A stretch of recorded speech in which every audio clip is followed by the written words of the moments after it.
Hello everyone, जय हिंद। Welcome to Jha sir academy for IAS. Guys, यहाँ पे आपको सिविल सर्विसेज की प्रिपरेशन कराई जाती है और हेल्प की जाती है कि आपको किस तरीके से प्रिपेयर करना है। यहाँ पे आपको आपकी प्रिपरेशन को एनहांस करने के लिए कुछ फ्री कंटेंट्स प्रोवाइड किए जाते हैं आपकी प्रिपरेशन के लिए। कहाँ पे आपको यूट्यूब प्लेलिस्ट में मिल जाएगा। आप यूट्यूब पे जब जाएंगे तो आपको वहाँ पे वेरियस प्लेलिस्ट अवेलेबल होंगी, जहाँ पे आपको जो डेली करंट अफेयर्स के लेक्चर्स अपलोड किए जाते हैं आपको उनकी प्रॉपर तरीके से प्लेलिस्ट अवेलेबल होगी। उसी के साथ साथ आपको मंथली प्लेलिस्ट भी मिलेगी करंट अफेयर्स की और ईयरली प्लेलिस्ट भी मिलेगी। और साथ ही जो करंट अफेयर्स डेली बेसिस पे आप लोगों को प्रोवाइड किए जाते हैं उन्हीं की फ्री ऑफ कॉस्ट आपको पीडीएफ्स भी दी जाती है हमारे टेलीग्राम चैनल पे। सो गाइज, अगर आपने टेलीग्राम चैनल ज्वाइन नहीं किया है तो तुरंत डिस्क्रिप्शन बॉक्स में जाइए, वहाँ पे आपको लिंक प्रोवाइडेड होगा जहाँ से आप हमारे चैनल को ज्वाइन कर सकते हैं और वहाँ से आप हमारी सारी पीडीएफ्स का एक्सेस ले सकते हैं। और उसी के साथ साथ गाइज, आप लोगों के लिए एक बहुत ही अच्छा इनिशिएटिव स्टार्ट किया गया है मेंस के प्रीवियस ईयर क्वेश्चन एनालिसिस का। आपको आपके लिए डेली बेसिस पर एनालिसिस किया जाता है और उसकी आप लोगों को प्लेलिस्ट प्रोवाइडेड है हमारे यूट्यूब चैनल पे ही। अलग अलग पेपर में प्रोवाइडेड है आप लोगों के कन्वीनियंस के लिए, GS1, GS2, GS3 and GS4 की। उसी के साथ साथ आप लोगों के लिए जीएस के अलग अलग सब्जेक्ट्स की भी प्लेलिस्ट अवेलेबल है। इकोनॉमिक्स है, जैसे सीसैट की आप लोगों के पास प्लेलिस्ट होगी, और हिस्ट्री की भी प्लेलिस्ट आपको मिल जाएगी जो कि बिल्कुल फ्री होगी, वो आपको यूट्यूब पे ही अवेलेबल होगी। और इन्हीं प्लेलिस्ट में साथ ही साथ नए नए कंटेंट्स भी रेगुलर बेसिस पे ऐड ऑन किए जाएंगे, जिसके लिए आप लोगों को झा सर अकेडमी को रेगुलरली फॉलो करना है और अपनी प्रिपरेशन को एनहांस करना है, राइट। और उसी के साथ साथ गाइज, कुछ पेड कोर्सेज भी हैं जो आप लोगों के लिए लाए गए हैं Jha sir academy for IAS के द्वारा, जो जिन पेड कोर्सेज को झा सर खुद पर्सनली मेंटोर करते हैं, खुद उसको रिलेट करते हैं।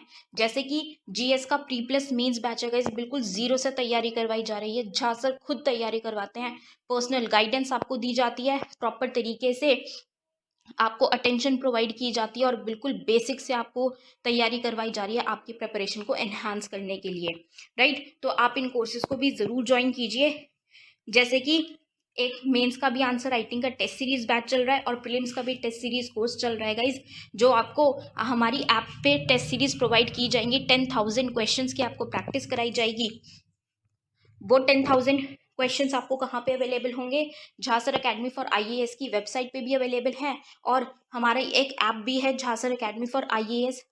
आप अगर डालेंगे तो प्ले स्टोर से आपको वो ऐप मिल जाएगी, आप उसको डाउनलोड कर सकते हैं। वहाँ पे आपको प्रीलिम्स की टेस्ट सीरीज का एक्सेस भी मिल जाएगा, और उसी के साथ साथ इतनी बेहतरीन ऐप है कि आपको वहाँ पे स्टडी टूल्स भी अवेलेबल हैं कि आपकी जो स्टडी है आप उसको ट्रैक कर सकते हैं कि आप कितना टाइम इफेक्टिवली स्टडी कर रहे हैं। तो इस ऐप को गाइज ज़रूर ज्वाइन कीजिएगा, डाउनलोड कीजिएगा, और वेबसाइट भी अवेलेबल है।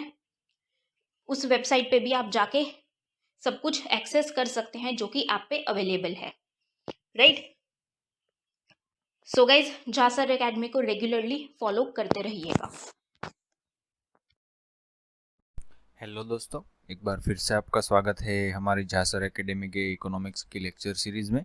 आज हम कवर करेंगे क्लास 11th की एनसीईआरटी की इकोनॉमिक्स की बुक का चैप्टर नंबर 2।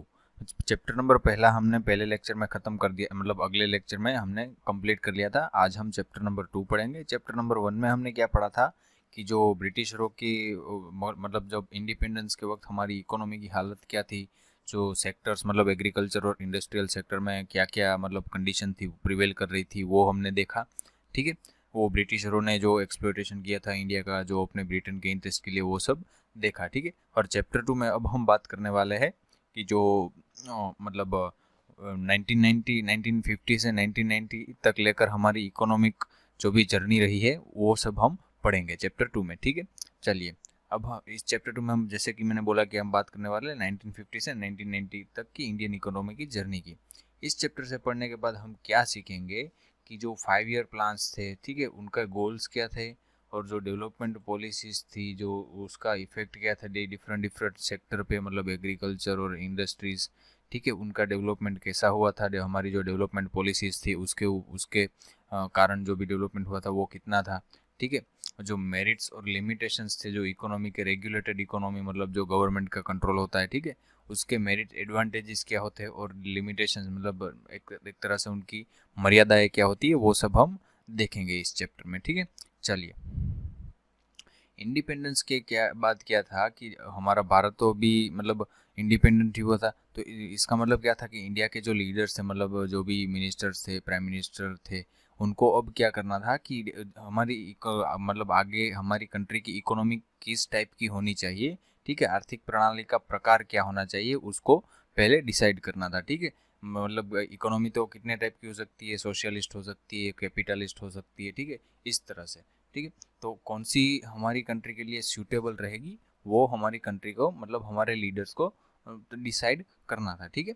अब अब एक से अब हमारी कंट्री के लिए एक ऐसी सिस्टम वो डिसाइड करना चाहते थे कि उसमें हर एक इंसान, मतलब जो भी पूरा का पूरा कंट्री हो, उसकी टोटल पॉपुलेशन हो, उन सबका वेलफेयर हो, ठीक है, ना कि कोई फ्यू को, मतलब कोई पर्टिकुलर सेक्शन का, ठीक है, ना सिर्फ रिच मतलब वेल्दी लोगों का ही डेवलपमेंट ना हो, लेकिन सब लोगों का डेवलपमेंट हो, एक ऐसी सिस्टम अपनानी चाहिए, ये लीडर्स का मानना था, ठीक है। और जवाहरलाल नेहरू जो थे, उनको सोशलिज्म बहुत पसंद आता था। तो ये मतलब कैपिटलिज्म में क्या होता है कि वो हम आगे देखेंगे, वो कैपिटलिज्म के डीमेरिट्स क्या होते हैं, इसके कारण इस जवाहरलाल नेहरू को सोशलिज्म पसंद था। लेकिन जवाहरलाल नेहरू को सोवियत यूनियन वाला सोशलिज्म पसंद नहीं था। सोवियत यूनियन में क्या प्रॉब्लम था कि जो भी गवर्नमेंट कंट्रोल इतना ज़्यादा था कि उसमें प्राइवेट सेक्टर का कोई रोल ही नहीं रहता था, ठीक है।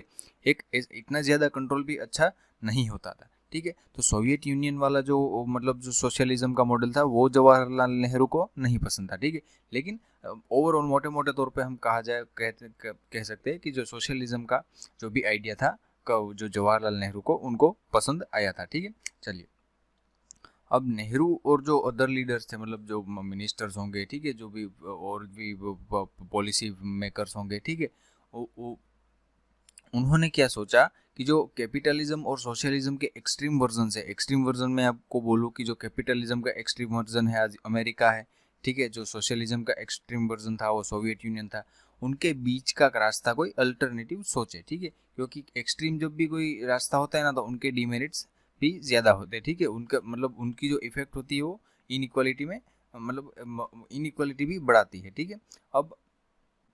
अब इसके मतलब एक ऐसा अल्टरनेटिव सोचना था इसके दोनों के बीच में, एक्सट्रीम कैपिटलिज्म और एक्सट्रीम सोशलिज्म, ठीक है। अब मूल रूप से क्या हुआ कि जो समाजवादी सोशलिस्ट आउटलुक में उन्होंने आइडिया अपना रखा, और उसमें क्या किया कि जो बेस्ट फीचर्स थे सोशलिज्म के, उनको अपनाए, ठीक है, और ड्रॉबैक को दूर कर दिया। मतलब एक मिडिल पाथ उन्होंने चुना कि जो पूरा सोशलिज्म नहीं होना चाहिए, लेकिन उसमें जो मिडिल पाथ है वो मतलब उसमें से अच्छे अच्छे जो फीचर्स होंगे वो अपनाए जाएंगे, ठीक है, और ड्रॉबैक्स वाले जो फीचर होंगे उनको रद्द कर दिया जाएगा, ठीक है, उनको नहीं अपनाए जाएंगे, ठीक है। अब हम बात करते हैं टाइप्स ऑफ इकोनॉमी की, जो जैसे हम बात करते हैं ना, टाइप कैपिटलिज्म और जो भी समाजवाद था, सोशलिज्म, वो क्या होते हैं वो हम देखते हैं। कैपिटलिज्म जवाहरलाल नेहरू को क्यों पसंद नहीं आया वो भी हम देखेंगे। चलिए, ये कैपिटलिज्म में क्या होता है, ये एक मार्केट इकोनॉमी हम बोलते हैं, ठीक है। उसमें क्या होता है, सिर्फ वही कंज्यूमर गुड्स प्रोड्यूस किए जाते हैं जिनकी डिमांड हो, ठीक है। अब मतलब जो भी प्रॉफिट हो, मतलब जो भी गुड्स का प्रॉफिट हो सके वो ही बनते हैं, जिसमें प्रॉफिट ना हो वो गुड्स नहीं बनते। कैपिटलिज्म का मतलब ही यही है। उस पूंजीवाद हम बोलते हैं ना, पूंजी नाम से ही पता चल जाता है, उसमें प्रॉफिट ही सब कुछ होता है, ठीक है। डोमेस्टिक या फॉरेन मार्केट कुछ भी हो, मतलब उसमें से प्रॉफिट मिलना चाहिए, वो गुड्स ही बनेंगे, ठीक है। अगर लेबर चीप हो, मतलब जो भी पूंजी हो, वो मतलब श्रम हो जो पूंजी की तुलना में सस्ता होगा, तो क्या होगा कि जो लेबर इंटेंसिव मेथड्स होंगे वो अपनाए जाएंगे प्रोडक्शन में, ठीक है, क्योंकि लेबर सस्ता है, ठीक है, तो प्रोडक्शन सस्ता पड़ेगा। और अगर पूंजी सस्ती हो, कैपिटल सस्ता हो, तो कैपिटल इंटेंसिव प्रोडक्शन किया जाएगा, ठीक है, जो भी मतलब सस्ता पड़े, ओवरऑल प्रॉफिट जिसमें बढ़े, वो मेथड अपनाया जाएगा प्रोडक्शन में, ठीक है। और कैपिटलिस्ट सोसाइटी में क्या होता है कि जो जो गुड्स होते हैं वो डिस्ट्रीब्यूट कैसे होते हैं कि जो लोगों के परचेजिंग पावर के हिसाब से डिस्ट्रीब्यूट होते हैं। जो रिच लोग होंगे उसके पास ज़्यादा गुड्स होंगे, जो पुअर लोगों के उनके पास कम होंगे, क्योंकि उनका परचेजिंग पावर कम होगा, ठीक है। लोगों की नीड को नहीं देखी जाती इसमें, मतलब देखा ना, ये इसका एक डीमेरिट हुआ, इससे इनइक्वालिटी बढ़ती है, ठीक है। लोगों की नीड नहीं देखी जाती, लेकिन जिन लोगों के पास ज़्यादा परचेजिंग पावर होगा उनके पास ज़्यादा एबिलिटी होंगी गुड्स और सर्विसेज परचेज करने की, और जिनके पास मतलब जो पुअर होंगे, मिडिल क्लास होंगे, उनके पास परचेजिंग पावर कम होगा, ठीक है। तो कैपिटलिज्म में उनके पास जो एबिलिटी होंगी परचेज करने की वो बहुत ही कम होगी, ठीक है। तो उनकी नीड के हिसाब से नहीं, लेकिन उनकी परचेजिंग पावर के हिसाब से जो भी प्रोडक्शन था वो देखा जाता है, मतलब वो डिस्ट्रीब्यूशन किया जाता था गुड्स और सर्विसेज का, ठीक है। अब जो कैपिटलिज्म में क्या होता है कि अपने पॉकेट में आपके पास मनी होना चाहिए, कुछ भी चीज़ परचेज करनी हो तो आपके पास मनी होना चाहिए, मतलब क्योंकि जो गुड्स बेच रहा हो, जो भी सर्विस दे रहा हो, उसको तो अपना प्रॉफिट चाहिए, ठीक है। तो लो कॉस्ट हाउसिंग हो पुअर के लिए, ठीक है, जो भी पुअर लोगों को जो लो कॉस्ट हाउसिंग चाहिए वो एक तरह से प्रॉफिट तो नहीं कहला सकता, जो भी उसको बना रहे हो, ठीक है, क्योंकि लो कॉस्ट हाउसिंग एक तरह से वेलफेयर का कंसर्न हो गया, वेलफेयर का आइडिया हो गया, तो उसको डिमांड में काउंट नहीं किया जाता है कि जो कैपिटलिज्म मार्केट होता है, कैपिटलिस्ट मार्केट, उसमें ये पुअर लोगों का जो हाउसिंग का प्रॉब्लम होता है वो उसमें डिमांड के तौर पे काउंट नहीं किया जाता है, ठीक है ना। और क्योंकि क्या क्या होता है कि पुअर लोगों के पास परचेजिंग पावर तो होता नहीं है, ठीक है, कि जो डिमांड कर सके वो, ठीक है, किसी भी गुड्स या सर्विस की, ठीक है। तो इस तरह की जो सिस्टम थी वो जवाहरलाल नेहरू को पसंद नहीं आई, कि हमने देखा ना उसके डीमेरिट्स क्या थे, कि लोगों की नीड को वो पूरा नहीं कर सकता, ये कैपिटलिज्म है वो सिर्फ प्रॉफिट को जानता है, ठीक है, कैपिटलिज्म जो है वो। अब उसके बाद आता है सोशलिज्म, ठीक है। अब सोशलिज्म एक तरह से देखा जाए तो अच्छी सिस्टम है, वो जवाहरलाल नेहरू को पसंद भी क्यों आई वो भी मैं आपको बताऊंगा। अब हम देखते हैं कि सोशलिज्म होता क्या, मतलब समाजवाद होता क्या है, ठीक है। अब सोशलिस्ट सोसाइटी एक ऐसी सोसाइटी है उसमें गवर्नमेंट का कंट्रोल होता है, गवर्नमेंट डिसीजंस लेती है कि कितना प्रोड्यूस करना है, क्या प्रोड्यूस करना है, ठीक है, what goods are to be produce, मतलब क्या प्रोड्यूस करना है, ठीक है। सोसाइटी की नीड क्या है उसके अकॉर्डिंगली वो प्रोड्यूस किया जाता है, ना कम ना ज्यादा, इस तरह से वो प्रॉफिट बेस्ड नहीं होता, ठीक है। इसमें ऐसा मान लिया जाता है कि गवर्नमेंट को पता है कि जो इंडिविजुअल मतलब लोगों को, मतलब ओवरऑल लोगों को, कंट्री को क्या चाहिए, ठीक है, कोई इंडिविजुअल डिजायर को उसमें सर्व नहीं किया जाता, इंडिविजुअल कंज्यूमर को कोई इंपॉर्टेंस दिया नहीं जाता, मतलब ओवरऑल जो कंट्री होता है उसकी नीड क्या है उसके हिसाब से प्रोडक्शन किया जाता है, ठीक है, मतलब ये गवर्नमेंट डिसाइड करती है, ठीक है। अब डिस्ट्रीब्यूशन जो होता है, जो सोशलिज्म के अंदर जैसे डिस्ट्रीब्यूशन जो कैपिटलिज्म में था ना, जो परचेजिंग पावर के बेस पे, ठीक है, और जो सोशलिज्म के अंदर जो डिस्ट्रीब्यूशन होता है वो पीपल की नीड के अनुसार होता है, ठीक है, जो मतलब लोगों की ज़रूरियातों के हिसाब से होता है, ठीक है, उनके अब जो परचेस करने की जो अफोर्डेबिलिटी है उनके ऊपर नहीं होता, ठीक है। तो ये दोनों में डिफरेंस है कैपिटलिज्म और सोशलिज्म में, ठीक है। इसमें सोशलिज्म में इस तरह से क्या हो सकता है कि जो पुअर लोग होंगे, पुअर सेक्शन होगा कंट्री का, उनका भी डेवलपमेंट हो सकता है, ठीक है। चलिए, इसीलिए जवाहरलाल नेहरू को ये मॉडल पसंद आया था। अब आती है मिक्स्ड इकोनॉमी। मिक्स्ड इकोनॉमी का जैसे मैंने बताया ना कि एक्सट्रीम कैपिटलिज्म भी नहीं, एक्सट्रीम सोशलिज्म भी नहीं, बीच का रास्ता, ठीक है, मिडल पाथ हम बोल सकते हैं। अब क्या है कि गवर्नमेंट और मार्केट दोनों एक साथ मिलकर आंसर कर सकते हैं कौन से क्वेश्चन का, 3 क्वेश्चन का, what to produce, how to produce and how to distribute, ठीक है। सिर्फ गवर्नमेंट ही एक डिसाइड नहीं करती, मार्केट का भी उसमें रोल होता है कि प्रोड्यूस क्या करना है, कैसे प्रोड्यूस करना है, डिस्ट्रीब्यूट कैसे करना है। मैं आपको उदाहरण दे सकता हूँ, ठीक है, प्रोड्यूस क्या करना है वो भी सिर्फ गवर्नमेंट डिसाइड नहीं कर सकती, क्योंकि मार्केट का ट्रेंड क्या है वो भी देखना पड़ेगा, ठीक है, कि प्रोड्यूस क्या करना है। हाउ टू प्रोड्यूस मतलब मेथड तो कई हो सकती है, एक ही चीज़ को प्रोड्यूस करने के लिए कई मेथड हो सकती है, उसमें से कौन सी मेथड होनी चाहिए, ठीक है, कौन सी अच्छी, मतलब कौन सी चीप पड़ रही हो मेथड, वो डिसाइड किया जाता है। उसमें भी मार्केट का रोल होता है, ठीक है, लेबर भी चीप होना चाहिए, ये सब रोल होता है, ठीक है। हाउ टू डिस्ट्रीब्यूट मतलब डिस्ट्रीब्यूट कैसे करना है, उसमें भी गवर्नमेंट और मार्केट दोनों का रोल होता है, ठीक है। तो ये जो मिक्स्ड इकोनॉमी होती है उसमें मार्केट जो भी गुड्स और सर्विस होता है वो प्रोवाइड करता है, which it can produce well, ठीक है।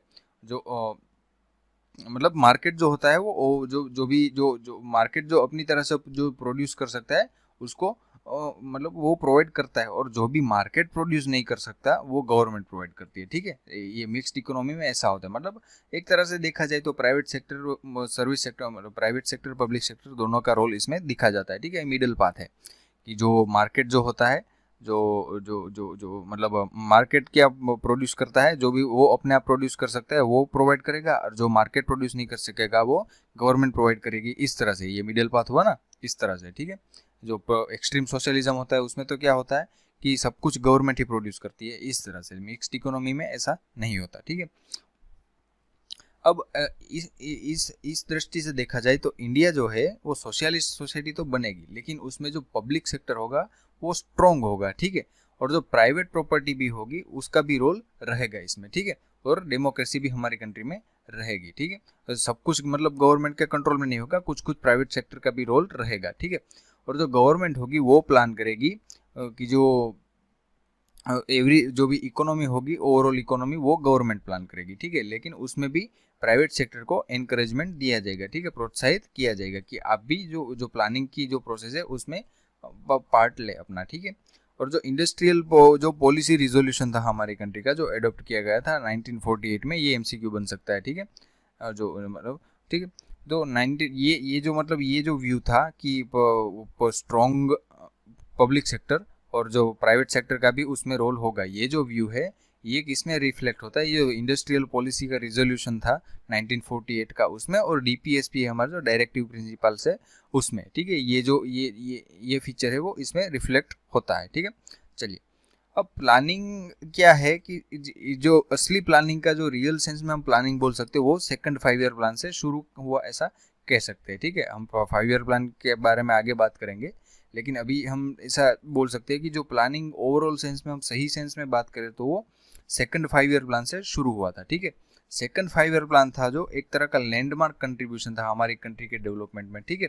उसने बेसिक आइडियाज जो गोल्स ऑफ इंडियन प्लानिंग थे उनको उनकी नींव रखी थी, ठीक है। जो बेसिक आइडियाज ऑफ गोल्स थे वो इंडियन प्लानिंग के, उनकी नींव रखी थी, ठीक है। और जो प्लान था वो पीसी महालानोबिस के आइडियाज पर बेस्ड था, मतलब जो प्रशांत चंद्र महालानोबिस थे, जो उनको Indian architect of Indian planning भी कहा जाता है, ठीक है। कि जो दूसरे जो प्लान था, जो 5 ईयर प्लान था वो उनके मॉडल पे तैयार किया गया था, ठीक है। चलिए, अब जो 1950 में प्लानिंग कमीशन भी सेटअप किया गया था, ठीक है। और प्राइम मिनिस्टर उसके चेयरपर्सन थे, आपको ये पूछा जा सकता है, ठीक है। और उसके बाद 5 ईयर प्लान्स का जो एरा था, मतलब उसका समय का जो युग था वो शुरू हो गया, ठीक है। जो मतलब 1951 से 1955 इस तरह से, ठीक है। अब हम देखते हैं कि उनके ये जो 5 ईयर प्लान्स थे उनके गोल्स क्या क्या थे, ठीक है। अब कुछ गोल के साथ ही मतलब प्लानिंग किया होगा ना, गोल के बिना का प्लानिंग तो किस काम का, ठीक है। तो इनके गोल क्या क्या थी ये हम देखते हैं कि और जाहिर सी बात है कि जो भी गोल तय किए गए होंगे वो इंडिया की कंडीशन के हिसाब से तय किए गए होंगे, ठीक है। तो ये गोल थे कि growth, modernisation, self reliance and equity. अब ये 4 गोल क्यों, अब हम जैसे मैंने बोला ना कि इंडिया की कंडीशन के हिसाब से ही ये गोल डिसाइड किए होंगे। अब इंडिया में ग्रोथ तो था नहीं, पता है आपको, ठीक है। कि जो गवर्नमेंट जो ब्रिटिशर्स थे उन्होंने इंडिया को पूरा एक्सप्लॉइट कर लिया था, तो ग्रोथ होना चाहिए हमारी कंट्री में, तो इसलिए ये एक जो गोल था वो रखा गया। मॉडर्नाइजेशन मतलब इंडिया में कुछ इतना ज़्यादा टेक्नोलॉजिकल एडवांसमेंट भी नहीं हुआ था, ठीक है। हमारा जो सोशल का जो सोशल से अभी सोशल कंजम्पशन था, कंपोजिशन था, वो अभी भी बैकवर्ड लेवल का ही था, इसलिए मॉडर्नाइजेशन का भी एम रखा गया था, ठीक है। सेल्फ रिलायंस, ठीक है, अभी भी हम इंपोर्ट कर रहे थे फूड यूएसए से, ठीक है। तो हमारी कंट्री में सेल्फ रिलायंस आना चाहिए, हम खुद पर निर्भर होने चाहिए, ठीक है। तो ये भी एक गोल रखा गया था। और इक्विटी मतलब समानता होनी चाहिए लोगों में, ठीक है। मतलब कोई एक सेक्शन आगे बढ़े और कोई दूसरा सेक्शन पीछे रह जाए, इस तरह से नहीं, ठीक है। सब लोग साथ में आगे बढ़ने चाहिए, सब लोगों का विकास होना चाहिए, इस तरह से एक इक्विटी का भी एक गोल रखा गया था, ठीक है। अब इसका मतलब ये नहीं है कि हर एक 5 ईयर प्लान में, मेरी बात ध्यान से सुनना, इसका मतलब ये चारों गोल का मतलब ये नहीं है कि हर एक जो 5 ईयर प्लान में इन चारों गोल को एक समान महत्व दिया गया था, नहीं, ऐसा नहीं था। कोई एक 5 ईयर प्लान में कोई पर्टिकुलर गोल को महत्व दिया होगा, कोई दूसरे 5 ईयर प्लान में कोई दूसरे पर्टिकुलर गोल को महत्व दिया होगा, ऐसे, ठीक है। ऐसा क्यों था वह भी मैं आपको बताता हूँ। कि जो हमारे रिसोर्सेज थे हमारी कंट्री में वो लिमिटेड थे, जाहिर सी बात है, अभी इंडिपेंडेंट ही हुआ था। पॉवर्टी हमारी कंट्री में बहुत ज़्यादा थी, मतलब इकोनॉमिक्स जो भी कंडीशन थी, जो फाइनेंशियल कंडीशन थी गवर्नमेंट की भी, वो भी बहुत अच्छी नहीं थी। तो मोटे मोटे तौर पे हम कह सकते हैं कि हमारी कंट्री के पास बहुत ही लिमिटेड रिसोर्सेज थे, ठीक है। तो एक गोल पे मतलब इतने सारे गोल पे एक साथ हम फोकस नहीं कर सकते थे, क्योंकि उससे क्या होगा कि बहुत ज़्यादा फाइनेंशियल रिसोर्सेज भी चाहिए हमारी कंट्री में, लेकिन वो नहीं थे, ठीक है। तो इसमें तो इस लिमिटेड रिसोर्स के हिसाब से क्या करना चाहिए था कि एक कोई पर्टिकुलर गोल को चूज करके उसके ऊपर प्राइमरी इंपॉर्टेंस दिया जाना चाहिए, उस पर फोकस करना चाहिए, ठीक है। पहले कोई एक प्लान में कोई पर्टिकुलर गोल को ध्यान में लिया गया, दूसरे प्लान में कोई दूसरे पर्टिकुलर गोल को ध्यान में रखा गया, इस तरह से, ठीक है, इस तरह से करना चाहिए, तभी हम लिमिटेड रिसोर्सेज से डेवलपमेंट कर सकते थे, ठीक है। अब हम पढ़ते हैं कि ये मतलब ये जो गोल्स थे उनको अब हम इलाबोरेटली पढ़ते हैं, ठीक है। अब ग्रोथ का क्या मीनिंग था, ठीक है। ग्रोथ का मीनिंग है कि कंट्री की जो कैपेसिटी है प्रोड्यूस करने की उसमें बढ़ावा हो, इंक्रीज हो उसमें, ठीक है। जो गुड्स और सर्विस हो, जो आउटपुट हो उसका उसमें बढ़े, वो हमारी कंट्री में जो गुड्स और सर्विस का जो आउटपुट हो उसमें इंक्रीज किया जाए, उसकी कैपेसिटी में इंक्रीज हो, ठीक है। इसका मतलब ये हुआ कि जो जो लार्ज साइज और जो जो मतलब large stock of productive capital हो, ठीक है। हमारी कंट्री में large stock of productive capital हो तब हम कह सकते हैं कि ग्रोथ हुआ। और larger size of supporting capital, supporting services हो, ठीक है। मतलब उन सपोर्टिंग जो सर्विसेज है उनके सेक्टर में इंक्रीज हो, उनका फील्ड में इंक्रीज हो, उनकी एक्सपांसन हो उनका, ठीक है। ट्रांसपोर्ट और बैंकिंग जैसी जो सर्विसेज है उनका एक्सपांशन हो। और जो एफिशिएंट जो प्रोडक्टिव कैपिटल और सर्विसेज है उनकी प्रोडक्टिविटी में जो उनकी एफिशिएंसी में भी इंक्रीज हो, ठीक है। और हमारी जो ग्रोस डोमेस्टिक प्रोडक्ट है उसमें भी इंक्रीज हो, स्टेडी इंक्रीज हो। इन सब का मतलब है ग्रोथ। मतलब मोटे मोटे तौर पे हम कह सकते हैं कि जो गुड्स और सर्विस हो, मतलब गुड्स और सर्विस है उनमें इंक्रीज होना चाहिए, ठीक है। उनकी कैपेसिटी में इंक्रीज होना चाहिए, इसको हम बोलते हैं ग्रोथ। बाद में आता है मॉडर्नाइजेशन, ठीक है। अब मॉडर्नाइजेशन जब हमें प्रोडक्शन और गुड्स का जो जो इंक्रीज तो करना था, ठीक है। तो इसलिए हमें क्या करना होगा, ये प्रोडक्शन तो हमें इंक्रीज करना था, इसके लिए हमें क्या करना होगा कि नई टेक्नोलॉजी को एडॉप्ट करनी होगी, ठीक है। इसमें एग्जांपल दिया गया कि अगर फार्मर को अपना आउटपुट बढ़ाना है, ठीक है, कि न्यू सीड वेराइटी का उपयोग करके जो जो उसका आउटपुट बढ़ाना है, तो उसको क्या करना होगा कि जो अपनी जो सीड्स होंगी उसको बदल कर जो अच्छी वाली सीड है उसको लाना पड़ेगा, ठीक है। अब फैक्ट्री को भी अगर कोई इंक्रीज करना हो अपना आउटपुट तो उसको न्यू टाइप ऑफ मशीन लगाना होगा, ठीक है। इसका मतलब ये हुआ कि मॉडर्नाइजेशन मतलब एडॉप्शन ऑफ न्यू टेक्नोलॉजी, की नई तकनीक को अपनाने की जो प्रक्रिया है उसको आधुनिकीकरण और मॉडर्नाइजेशन बोलते हैं, ठीक है। चलिए, अब मॉडर्नाइजेशन का मतलब सिर्फ यही नहीं है कि यूज हम न्यू टेक्नोलॉजी का उपयोग कर ले, ठीक है। बस इसका मतलब ये भी है कि एक सोशल आउटलुक हो, उसमें चेंज हो, ठीक है। हम देख सकते हैं कि जब कोई कंट्री टेक्नोलॉजिकली आगे बढ़ता है तब उसका जो सोशल जो मतलब आउटलुक है वो भी धीरे धीरे चेंज होता जाता है, ठीक है। उसके जो साइकोलॉजिकल चेंजेस होते हैं वो भी लोगों में दिखते हैं, ठीक है। तो इसका मॉडर्नाइजेशन का मतलब सिर्फ नई नई मशीनें और नई नई टेक्नोलॉजी का ही उपयोग करना इतना ही नहीं है, लेकिन हमारा सामाजिक दृष्टिकोण उसमें भी बदलाव आता है, ठीक है। जैसे कि एक मान्यता रहती है कि woman should have same right as men. पहले के ज़माने में जब टेक्नोलॉजी इतनी नहीं थी तब क्या देखा जाता कि वुमन को इन्फीरियर गिना जाता था मेन से, ठीक है। लेकिन आज क्या है कि वुमन को मतलब सेम राइट्स दिए जाते हैं मेन के कंपेयर में, ठीक है। तो एक ये सोशल आउटलुक का चेंज हुआ ना, सामाजिक दृष्टिकोण इसमें बदल गया, ठीक है। ये एक टेक्नोलॉजिकल चेंज के साथ ये पैरेलल चलता है, ठीक है, जो सोशल आउटलुक का चेंज होता है। तो ठीक है, मतलब मॉडर्नाइजेशन का मतलब क्या है कि टेक्नोलॉजिकल चेंजेस तो होना भी चाहिए लेकिन और सामाजिक दृष्टिकोण में भी चेंज होना चाहिए, ठीक है। ट्रेडिशनल सोसाइटी में क्या था, जो पारंपरिक समाज मतलब जो एंशियंट टाइम्स थे उसमें क्या था कि जो वुमन होती थी उनको जो भी मतलब होम में घर में रहना था, ठीक है। और मेन जो होते थे वो वर्क पे जाते थे, ठीक है। अब मॉडर्न सोसाइटी में क्या है कि जो जो जो वुमन है उनके टैलेंट का भी उपयोग होता है वर्क प्लेस पे, ठीक है। जैसे कि बैंक में और फैक्ट्रीज में, स्कूल्स में आप देखते हैं कि वुमेन्स एम्प्लॉयड होती है, ठीक है। तो और जो मतलब ये सोसाइटी है आज की वो मोर प्रोस्परस है, ठीक है। उसमें ज़्यादातर अवसरों पर समृद्ध भी होता है, मतलब ये आज की सोसाइटी ज़्यादा समृद्ध है पहले के हिसाब से, ठीक है। तो ये एक तरह से सामाजिक दृष्टिकोण बदला है आज टेक्नोलॉजिकल एडवांसमेंट के साथ साथ, ठीक। चलिए, अब बात आती है सेल्फ रिलायंस की। तो सेल्फ रिलायंस क्या है कि जो एक कंट्री के जो होता है अपना इकोनॉमिक ग्रोथ कैसे कर सकता है, पहले मैं आपको बताऊं कि जो अपने रिसोर्स या इट्स ओन रिसोर्स मतलब अपने रिसोर्स का उपयोग करके और दूसरे देशों से जो भी रिसोर्स होते हैं उनका इंपोर्ट करके वो ऐसे यूज जो इकोनॉमिक ग्रोथ है वो कर सकता है, ठीक है। मतलब कंट्री के पास दो रास्ते होते हैं ग्रोथ करने के, मतलब उसको रिसोर्सेज तो चाहिए, तो वो रिसोर्सेज कहाँ से लेगा, जो अपने पास है वो, या तो वो इंपोर्ट करेगा किसी दूसरे कंट्री से जब ना हो, ठीक है। तो पहले जो 7 5 ईयर प्लान्स थे, फर्स्ट 7 5 ईयर प्लान्स, उसमें सेल्फ रिलायंस पे इम्पोर्टेंस दिया गया था, ठीक है। इसका मतलब ये था कि जो इम्पोर्ट्स है उसको अवॉइड करना है, जो इम्पोर्ट है उसको मतलब इम्पोर्ट से बचना, ठीक है। तो जो भी गुड्स हो वो इंडिया में प्रोड्यूस होना चाहिए, मतलब जो भी इंडिया की ज़रूरत हो वो इंडिया में प्रोड्यूस होना चाहिए। तो एक तरह से ये सेल्फ रिलायंस का इसका मतलब हुआ ना कि दूसरे कंट्री पे निर्भर हमें नहीं रहना है, हमें खुद हम बनाएंगे, हम इम्पोर्ट नहीं करेंगे, ठीक है।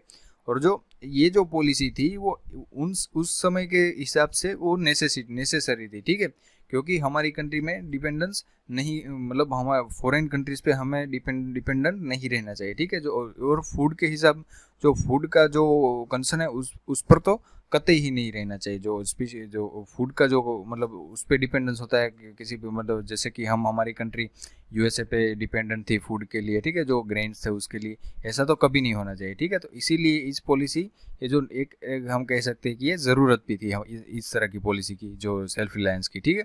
चलिए, अब इसमें क्या था, एक तरह का डर था कि जो मतलब ऐसी पॉलिसी का डर था कि जो डिपेंडेंस था, जो डिपेंडेंस था फूड सप्लाई का, इंपोर्ट, जब हम इंपोर्ट करते हैं फूड सप्लाई, इसका मतलब ये हो ना कि हम दूसरे देश पे निर्भर करते हैं, ठीक है।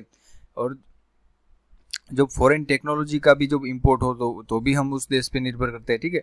फॉरेन कैपिटल का भी जो फॉरेन कैपिटल भी हो तो भी इस एक तरह से हमारा कंट्री उस पर निर्भर रहता है, ठीक है।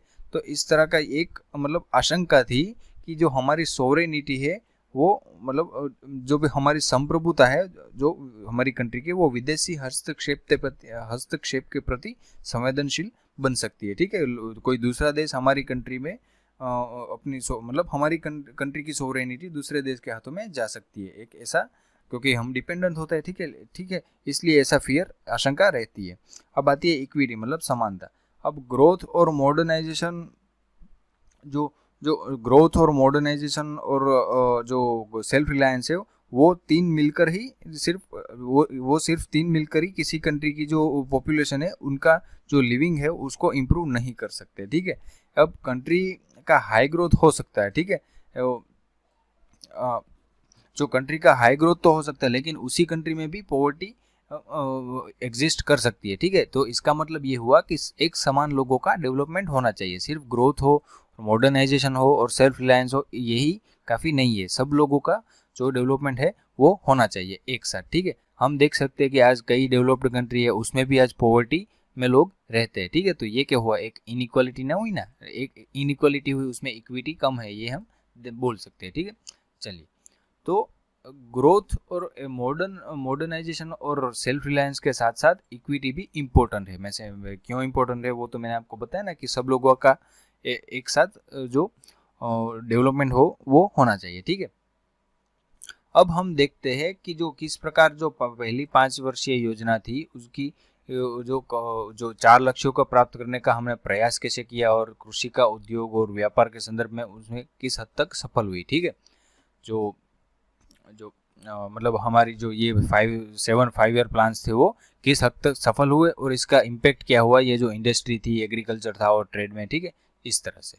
तो पहला इम्पैक्ट हम देखते हैं एग्रीकल्चर में, ठीक है। एग्रीकल्चर में सबसे पहले तो क्या किया गया कि जो लैंड रिफॉर्म्स थे वो लाया गए, और दूसरा क्या किया कि हाई यील्ड वेराइटी सीड्स होते हैं जिससे उपज ज़्यादा होती है, इस तरह के सीड्स का प्रमोशन किया गया। ये दो बहुत बड़े डिसीजन लिए गए, ये मतलब इनके लिए पॉलिसीज फ्रेम की गई। अब लैंड रिफॉर्म्स क्यों लाए गए ये मैं बताता हूँ कि जब इंडिपेंडेंस के टाइम क्या था कि लैंड टेन्योर जो सिस्टम था जो ब्रिटिशरों के वक्त से आ रहा था, उसमें क्या था कि जो रेंट कर जो उसमें क्या था कि जो रेंट कलेक्ट किया जाता था, किन से, टिलर्स होता है ना जी, जो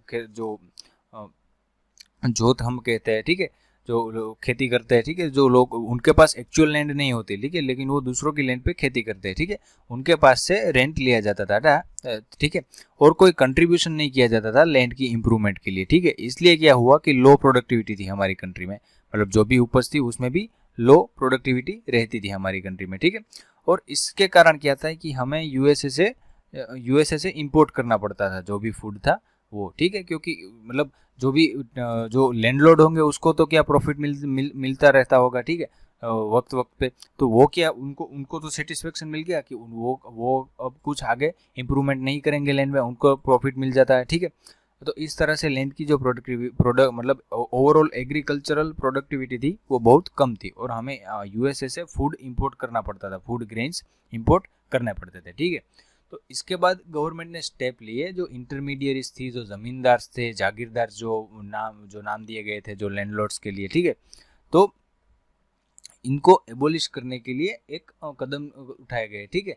और दूसरा कदम क्या उठाए गए, जो टिलर्स थे, जो खेत में जो एक्चुअल कल्टीवेशन करते थे, उनको उस लैंड का मालिक बनाने के स्टेप्स लिए गए, ठीक है। और उसके लिए उन्होंने इनसे गवर्नमेंट ने इंसेंटिव्स प्रोवाइड किए, सफिशिएंट कैपिटल अवेलेबल कराया, इस तरह के जो भी स्टेप्स थे वो लिए गए, ठीक है। जाहिर सी बात है, शुरू में ही हमने देखा कि कैपिटल की कमी थी हमारी कंट्री में, फाइनेंशियल पोजीशन अच्छी नहीं थी, जो भी पुअर लोग होते उनके पास ज़्यादा रिसोर्स नहीं होते, ठीक है। तो इस तरह से उनको भी आगे बढ़ाने के लिए क्या किया गया कि कुछ इंसेंटिव्स दिए गए, उनको सफिशिएंट कैपिटल भी अवेलेबल कराया गया, ठीक है। दूसरी एक पॉलिसी क्या थी कि लैंड सीलिंग की एक पॉलिसी, ये मतलब ये एक मतलब हम रेगुलेशन कह सकते हैं कि वो क्या था, ये पॉलिसी क्या थी। इससे क्या हुआ कि एक इक्विटी प्रमोट हुई एग्रीकल्चर सेक्टर में। इसका लैंड सीलिंग का मतलब क्या है कि इसकी जो जो मैक्सिमम साइज हो लैंड की वो फिक्स कर दी जाए कि ये किसी एक इंसान के पास इससे ज़्यादा लैंड नहीं होनी चाहिए, वरना क्या होगा कि कोई पर्टिकुलर सेक्शन के पास बहुत ज़्यादा लैंड हो जाएगी और पर्टिकुलर सेक्शन के पास बहुत ही कम लैंड रहेगी, ठीक है। जो इसका मतलब एक तरह से ये पॉलिसी क्या करती है कि जो कंसंट्रेशन ऑफ लैंड है किसी पर्टिकुलर हाथों में वो कम कर दी है, ठीक है। लैंड सीलिंग का मतलब क्या है, एक सीलिंग लगा दी गई मैक्सिमम जो साइज है लैंड की उस पे, ठीक है। चलिए, अब जो गोल था इक्विटी का, जो इक्विटी का गोल था जो हमारा, ठीक है, वो पूरी तरह से सर्व नहीं हुआ, वो पूरी तरह से पूरा नहीं हो पाया। जो एबोलिश किया गया था ना, इंटरमीडिएट जो जागीरदार थे, जमींदार थे, उनको एबोलिश करके भी इक्विटी का गोल 100% हम अचीव नहीं कर पाए थे। क्यों? क्योंकि जो जमींदार थे कुछ एरिया में, वो जो पिछले वाले जमींदार थे, फॉर्मर जमींदार हम कह सकते हैं, ठीक है, भूतपूर्व जमींदार थे, ठीक है, पूर्व जमींदार, उन्होंने क्या किया कि वो इस सिस्टम का उपयोग करते रहे, क्योंकि क्या था, लेजिस्लेशन में लूप होल होते हैं, ठीक है, वो लूप होल फाइंड कर लेते थे। जो भी जो कानून में कुछ खामियां होती है, लेजिस्लेशंस, रूल्स, रेगुलेशंस बनाए थे गवर्नमेंट ने, उसमें कुछ खामियां होंगी, तो उनका उपयोग करके जमींदारों ने क्या किया कि जो पुरानी सिस्टम थी एक्सप्लॉयटेशन की, उसमें बने रहे वो, ठीक है। तो इस तरह से क्या हुआ कि इक्विटी का जो गोल था वो 100% पूरा नहीं हो पाया, ठीक है।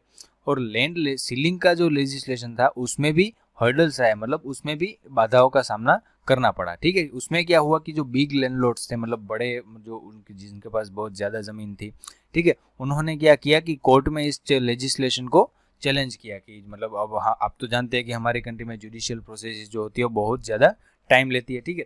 तो इससे क्या हुआ कि ये लैंड सीलिंग का जो लेजिस्लेशन था उसका इम्प्लीमेंटेशन में बहुत ही देरी हो गई, ठीक है, डिले हुआ, ठीक है। जो हमें पता है कि प्रोसेस में बहुत टाइम लगता है जुडिशियल प्रोसेस में, इस तरह से, ठीक है। चलिए, अब उसमें जो भी ओवरऑल लेजिस्लेशन थे उसमें भी लॉट ऑफ लूप होल्स थे, ढेर सारी खामियां थी, ठीक है। अब हम बात करते हैं ग्रीन रिवॉल्यूशन की, ठीक है। ये एक सेल्फ रिलायंस में एक बहुत ही बड़ा स्टेप था, ठीक है। जब इंडिपेंडेंस थी तब हम इंडिपेंडेंस के वक्त हमारी कंट्री की जो 75% पॉपुलेशन थी वो एग्रीकल्चर पे निर्भर करती थी, ठीक है। तो हम एक तरह से हम सोचे तो ऐसा लगना चाहिए कि अगर एग्रीकल्चर में इतनी बड़ी पॉपुलेशन मतलब इन्वॉल्व थी, ठीक है, तो भी एग्रीकल्चर तो हमारा बहुत ही ज़्यादा डेवलप्ड होना चाहिए, लेकिन ऐसा नहीं था। उसमें प्रोडक्टिविटी बहुत ही कम थी, लो प्रोडक्टिविटी, ठीक है। और हमारी कंट्री में इंफ्रास्ट्रक्चर की भी बहुत कमी थी, मतलब हम एग्रीकल्चर के हिसाब से देखें तो, इंफ्रास्ट्रक्चर के हिसाब से देखें तो कोई अच्छा गवर्नमेंट का मतलब कोई नेटवर्क नहीं था फार्मर्स के लिए, ठीक है। कोई इरिगेशन की इतनी ज़्यादा फैसिलिटीज़ नहीं थी हमारी कंट्री में, ठीक है। तो इस तरह से ओवरऑल मतलब इंफ्रास्ट्रक्चर भी बहुत बैकवर्ड था हमारी कंट्री में, ठीक है। और हम जानते हैं सबसे बड़ा इश्यू हमारी कंट्री का जो एग्रीकल्चर सेक्टर है उसका मॉनसून पे डिपेंडेंस ज़्यादा रहता है, और मॉनसून हमारी कंट्री में अनसर्टेन रहता है। सिर्फ अगर एक मॉनसून में भी अगर कुछ वोलेटाइल अगर मॉनसून बन गया है तो क्या होगा कि उसका इफेक्ट पूरे साल दिखता है हमारी कंट्री में, ठीक है, एग्रीकल्चर सेक्टर में। अब ये जो प्रॉब्लम्स थे वो सॉल्व किए गए किससे? ग्रीन रिवॉल्यूशन से, ठीक है। अब ग्रीन रिवॉल्यूशन का मतलब क्या था? एक मतलब मोटे मोटे तौर पे हम मतलब देखें तो इसका भारी मात्रा में एग्रीकल्चर प्रोड्यूस को बढ़ाना, ठीक है, बहुत ही भारी मात्रा में एग्रीकल्चर प्रोड्यूस को बढ़ा देना कि हमारी कंट्री सेल्फ सफिशिएंट बन जाए एग्रीकल्चर में, ठीक है। चलिए, मतलब ओवरऑल हमारी इकोनॉमी इतनी ज़्यादा प्रोड्यूस हो हमारी कंट्री में एग्रीकल्चरल प्रोड्यूस कि जो हमारी इकोनॉमी हो सेल्फ रिलायंट बन जाए, हमें किसी दूसरे देश पे निर्भर ना रहना पड़े, ठीक है। और जो इसका मतलब क्या है कि जो इनके जो फूड ग्रेन्स का प्रोड्यूस है, मतलब जो गेहूँ और व्हीट और राइस है पर्टिकुलर में, उनमें बहुत ही ज़्यादा प्रोडक्शन बढ़ जाए। और इसके लिए क्या किया कि जो high yielding varieties of seeds है उनका उपयोग किया जाए। ये high yielding variety of seeds क्या होता है कि उनकी कुछ क्वालिटीज़ होती है कि वो ज़्यादा उपज देते हैं, वो थोड़े मतलब ड्रॉट रेजिस्टेंस होते हैं, ठीक है, उससे वो मतलब फेल जल्दी से नहीं होते, ठीक है। तो इस तरह से वो ज़्यादा यील्ड देते हैं, मतलब ज़्यादा उपज देते हैं। इससे क्या हुआ कि जो ओवरऑल फूड ग्रेन का प्रोडक्शन होता है वो बढ़ जाता है, ठीक है। और जो ये जो सीड्स थे ये प्रॉब्लम क्या था कि ये जो सीड्स थे HYV सीड्स हम बोलते हैं, उसमें फर्टिलाइजर और पेस्टिसाइड्स का उपयोग ज़रूरी था, ठीक है, और रेगुलर सप्लाई भी उसे चाहिए, ठीक है। अगर रेगुलर सप्लाई ना मिले तो भी वो फेल हो सकते थे। और फर्टिलाइजर भी होने चाहिए और पेस्टिसाइड्स भी होने चाहिए, दोनों चाहिए, ठीक है। कीटनाशक उर्वरक बोलते हैं हम उसको, ठीक है। तो मतलब ये जो HYV सीड्स वाला था उसका जो फेज्ड मैनर में हमें इम्प्लीमेंट करना पड़ा, ठीक है, क्योंकि हमारी कंट्री के पास उतनी ज़्यादा रिसोर्सेज नहीं थे कि पूरी कंट्री में इसका इम्प्लीमेंट किया जाए। तो पहला जो फेज था जो मिड 1960s से मिड 1970s का, उसमें HYV सीड्स लिमिटेड स्टेट्स थे उसमें ही उपयोग किए गए, जैसे कि पंजाब था, ठीक है, वेल्दी स्टेट है पंजाब, जैसे कि पंजाब जो एग्रीकल्चर में वेल्दी स्टेट है पंजाब, उसमें किया गया, ठीक है। अब बाद में आया सेकंड फेज में अब क्या था कि कंट्री की जो इकोनॉमी है वो थोड़ी अच्छी हो गई थी, कंट्री के पास थोड़े रिसोर्सेज थे। तो मिड 1970s और मिड 1980s के बाद हमारी कंट्री में जो HYV सीड्स का था वो और स्टेट्स में भी फैल गए, अब ज़्यादा स्टेट्स इसका उपयोग करने लगे, ठीक है। मोटे मोटे तौर पे हम ये कह सकते हैं कि हमारी कंट्री का अब उत्पादन बढ़ने वाला था, ठीक है। अब जो एग्रीकल्चर जब अब जो सिर्फ ये प्रोडक्शन बढ़े ही यही कि सिर्फ काफ़ी नहीं होता है, ठीक है। अब अगर ये प्रोडक्शन बढ़ा लेकिन जो फार्मर्स थे वो उन्होंने सेल्फ कंजम्पशन के लिए ही इसका यूज़ कर लिया तो ऐसा नहीं चलता, ठीक है। तो मार्केट में सरप्लस भी होना चाहिए, जो भी बढ़े वो मार्केट में बेचने चाहिए जो फार्मर्स हो वो, ठीक है। तो इसका मतलब ये हुआ कि ये जो पोर्शन है जो मार्केट जो एग्रीकल्चर प्रोड्यूस का ये जो पोर्शन है कि जो मार्केट में बेचा जाता है फार्मर्स द्वारा, ठीक है, उसको बोलते हैं मार्केटेड सरप्लस, ठीक है। तो इसका मतलब ये हुआ कि सिर्फ हायर प्रोड्यूस इनफ नहीं है, ठीक है, सरप्लस प्रोड्यूस मतलब फार्मर बेचने भी चाहिए मार्केट में, ठीक है। अब जो ग्रीन रिवोल्यूशन के बाद हमें पता है कि जो ज़्यादा प्रोडक्शन हुआ तो जो सरप्लस प्रोड्यूस था वो फार्मर्स बेचने लगे मार्केट में, ठीक है। तो उससे क्या हुआ कि जो फूड कमोडिटीज थी उसकी प्राइजेस में डिक्लाइन हुआ, प्राइजेस कम होने लगी। तो इससे क्या हुआ कि जो लो इनकम ग्रुप्स थे उनको भी बेनिफिट हुआ, जाहिर सी बात है उनको भी बेनिफिट हुआ होगा क्योंकि प्राइजेस कम हो गई तो वो भी खरीद सकेंगे, ठीक है। अब गवर्नमेंट को भी क्या हुआ कि अब प्राइजेस कम होने से और ज़्यादा उत्पादन होने से गवर्नमेंट ने भी खुद खरीद की, क्यों, स्टॉक करने के लिए किया, ताकि वो फ्यूचर में अगर कोई शॉर्टेज हो तो उसकी नीड को भरपाई कर सके, कंपेंसेट कर सके। इसलिए गवर्नमेंट भी प्रोक्योर कर रही थी, मतलब गवर्नमेंट भी खरीद कर रही थी अब मार्केट में से, ठीक है। बट उसमें भी कुछ रिस्क थे, ये भी जो मतलब ये जो ओवरऑल तो जो ग्रीन रिवोल्यूशन का प्रोसेस था उसमें कुछ जोखिम थे, ठीक है। आइए क्या थे वो देखते हैं, ठीक है। इसमें एक जोखिम ये था कि ये जो असमानता है स्मॉल और बिग फार्मर्स की वो बढ़ा देगा, ठीक है। मतलब एक कह सकते हैं कि जो बड़े फार्मर्स होते हैं उनके पास रिसोर्सेज ज़्यादा होते हैं तो वो उनको ज़्यादा लाभ मिलेगा, ये जो ग्रीन रिवोल्यूशन था उनका, ठीक है। और दूसरा प्रॉब्लम क्या था, मतलब दूसरा फियर किया था कि जो HYV क्रॉप्स थे उनमें पेस्ट का जो अटैक होता था वो बहुत ज़्यादा होता था, ठीक है। वो पेस्ट के अटैक के लिए जो कीटों की हमले की संभावना उन पे अधिक रहती थी। तो इनसे क्या होता है कि छोटे किसानों ने जब HYV सीड्स को अपनाया और कीटों का हमला हुआ तो वो सब कुछ खो देगा, ठीक है। अब जाहिर सी बात है उसके पास तो इतना ज़्यादा कोई रिसोर्सेज भी नहीं होगा, फाइनेंशियल कंडीशन स्मॉल फार्मर की बहुत अच्छी नहीं होगी, तो उसने एक बार भी अगर HYV सीड्स का यूज़ किया और उसी वक्त अगर कीटों का हमला हुआ तो वो सब कुछ खो देगा, ठीक है। तो अब सरकार ने क्या कदम उठाए इनको दूर करने के लिए कि लो इंटरेस्ट लोन दी, मतलब चीप लोन्स दी, सब्सिडीज दी, ठीक है, ताकि जो भी जो स्मॉल फार्मर्स है उनको इसका फ़ायदा हो, ठीक है। मतलब जो इनइक्वालिटी का डिस्पेरिटी का प्रॉब्लम था वो अवॉइड कर सके, ठीक है। अब सब्सिडी के ऊपर बहस चल रही है, ठीक है, कोई कहता है कि ये अच्छी है, कोई कहता है कि ये बुरी है, ठीक है। लेकिन मैं आपको बताता हूँ कि ये हम एंड में देखेंगे कि अभी हम देखते हैं कि जो कुछ इकोनॉमिस्ट क्या कहते हैं कि ये गवर्नमेंट है उसके जो एक्सचेकर है मतलब सरकारी खजाना है उस पर ये एक बर्डन है, ठीक है। और कुछ कहते हैं कि ये सही था, जो उस समय की जो कंडीशंस थी उसके हिसाब से जो सब्सिडीज देनी चाहिए वो सही डिसीजन था, ठीक है। अब इस इतनी ज़्यादा सब्सिडी देने के बाद भी मतलब गवर्नमेंट ने बहुत ज़्यादा सब्सिडीज भी दी थी उस समय, ठीक है। फिर भी क्या हुआ कि जो हमारी इस पॉपुलेशन में से 65% पॉपुलेशन थी वो अभी भी एग्रीकल्चर पे डिपेंडेंट थी। 1990 का जो साल आ गया तब तक भी हमारी कंट्री की 65% पॉपुलेशन एग्रीकल्चर पे डिपेंडेंट थी। ऐसा क्यों हुआ था? क्योंकि अगर डेवलपमेंट हुआ था एग्रीकल्चर सेक्टर में, ठीक है, जैसे जैसे कंट्री का डेवलपमेंट होता है, हमने क्लास 10th की को जो NCERT है उसमें भी पढ़ा है, जैसे जैसे कंट्री का डेवलपमेंट होता जाता है वैसे वैसे जो सेक्टर्स होते हैं उसका जो डोमिनेशन होता है वो चेंज होता है। पहले एग्रीकल्चर सेक्टर डोमिनेट करता है, बाद में जैसे जो जो डेवलपमेंट होगा तो इंडस्ट्रियल सेक्टर डोमिनेट करेगा, बाद में बहुत ज़्यादा डेवलपमेंट होगा, कंट्री डेवलप्ड बनेगा, तब सर्विस सेक्टर का डोमिनेट करेगा, ठीक है। तो इस तरह से हमारी कंट्री में जब अगर डेवलपमेंट हुआ था तो पॉपुलेशन एग्रीकल्चर में से इंडस्ट्रियल सेक्टर में जानी चाहिए, लेकिन ऐसा हुआ नहीं। ऐसा क्यों नहीं हुआ? कि जो इंडस्ट्रियल सेक्टर और सर्विस सेक्टर थे उन्होंने पीपल को एब्जॉर्ब नहीं किया, ये जो ज़्यादा जो भी वर्कफोर्स थी उसको अवशोषित नहीं कर पाई, जो इतनी ज़्यादा जॉब क्रिएट नहीं हुई इंडस्ट्रियल और सर्विस सेक्टर में, ठीक है। एग्रीकल्चर में तो मतलब जो भी सेल्फ रिलायंस होना चाहिए वो आ गया हमारी कंट्री में ग्रीन रिवोल्यूशन के बाद, ठीक है। लेकिन जो इंडस्ट्रियल और सर्विस सेक्टर्स थे उसमें इतनी ज़्यादा जॉब्स क्रिएट नहीं हुई, इसीलिए ये जो 65% पॉपुलेशन थी वो अब भी एग्रीकल्चर में डिपेंडेंट थी, ठीक है। ये देखिए ये आंकड़े हैं कि 1995 में जो ये जीडीपी के आंकड़े हैं, जो 1950-51 में क्या था कि जो एग्रीकल्चर का जो सेक्टर था उसका जो कंट्रीब्यूशन था हमारी जीडीपी में वो था 59%। 1990 और 1991 के जो ड्यूरेशन था उसमें 34.9% हो गया था जो एग्रीकल्चर सेक्टर था उसका कंट्रीब्यूशन, ठीक है। मतलब इंप्रूवमेंट हुआ था इंडस्ट्री और सर्विस सेक्टर में, दोनों में उसका जो कंट्रीब्यूशन था वो बड़ा था, ठीक है। मतलब ये डेवलपमेंट हम कह सकते हैं।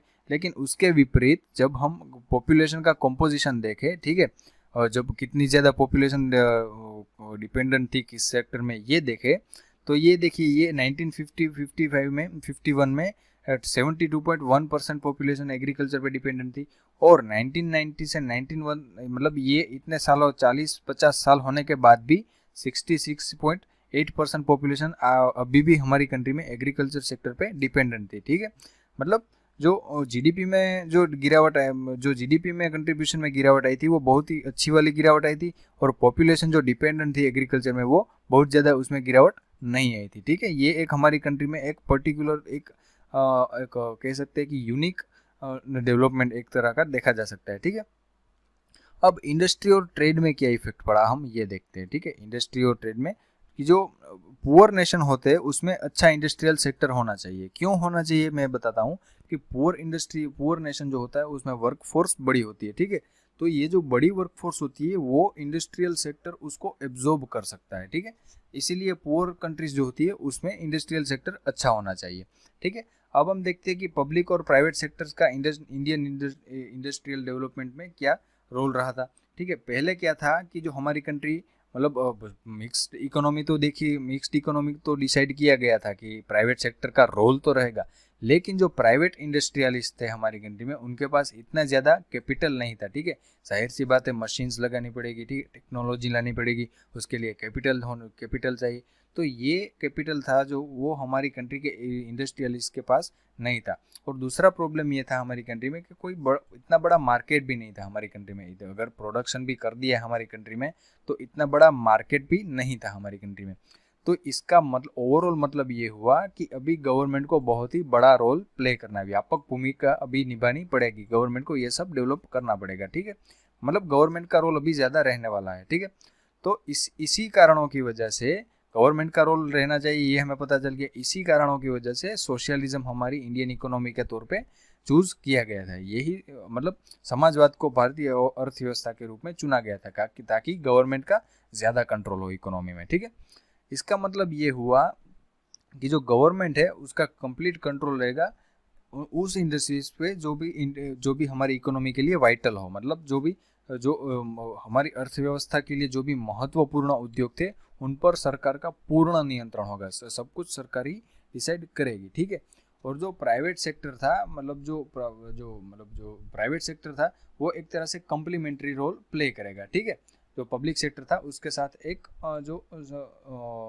हम कह सकते हैं कि कम्प्लीमेंट्री रोल प्ले करेगा उसके साथ साथ, ठीक है। वो डिसाइड कुछ नहीं करेगा, लेकिन एक हेल्प के तौर पे हम कह सकते हैं कि कम्प्लीमेंट्री रोल प्ले करेगा, ठीक है।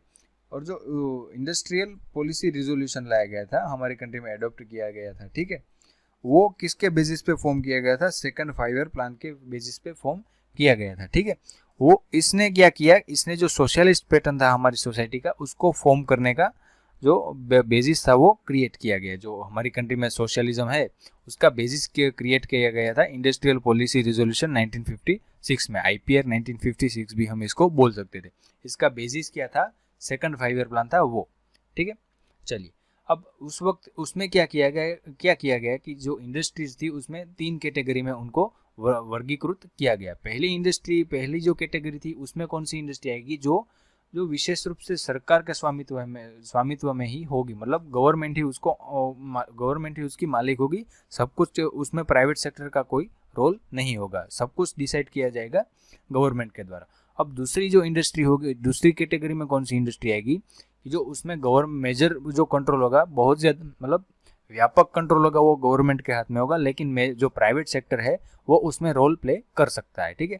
अब तीसरी जो मतलब इन्वॉल्व हो सकता है, अब तीसरी जो कैटेगरी है उसमें क्या हुआ कि प्राइवेट सेक्टर उसमें पूरा का पूरा इन्वॉल्व हो सकता है, ठीक है। लेकिन उसमें भी क्या किया गया कि जो ये जो सिस्टम थी जिसमें प्राइवेट सेक्टर अपना रोल पूरा निभा सकता है, उसमें जो सिस्टम ऑफ लाइसेंस वो मतलब एडॉप्ट किया गया था कि जो इंडस्ट्री थी उनको लाइसेंस लेना पड़ेगा, ठीक है। जब गवर्नमेंट कन्विंस होगी कि अब इस इंडस्ट्री को लाइसेंस देना चाहिए, तब भी गवर्नमेंट उसको लाइसेंस देगी, ठीक है। इस तरह से कि प्राइवेट सेक्टर की कोई इंडस्ट्री तो कोई गवर्नमेंट कन्विंस हो तभी इंडस्ट्री में देगी। जैसे कि मैं आपको उदाहरण के तौर पे दूँ कि एग्जांपल दूँ कि जो बैकवर्ड एरियाज में अगर इंडस्ट्री को एस्टेब्लिश करना हो तो इजीली लाइसेंस मिल जाता था, लेकिन डेवलप्ड एरियाज में इंडस्ट्री को एस्टेब्लिश करना हो तो अच्छे से मतलब इतनी इजीली लाइसेंस नहीं मिलता था, ठीक है।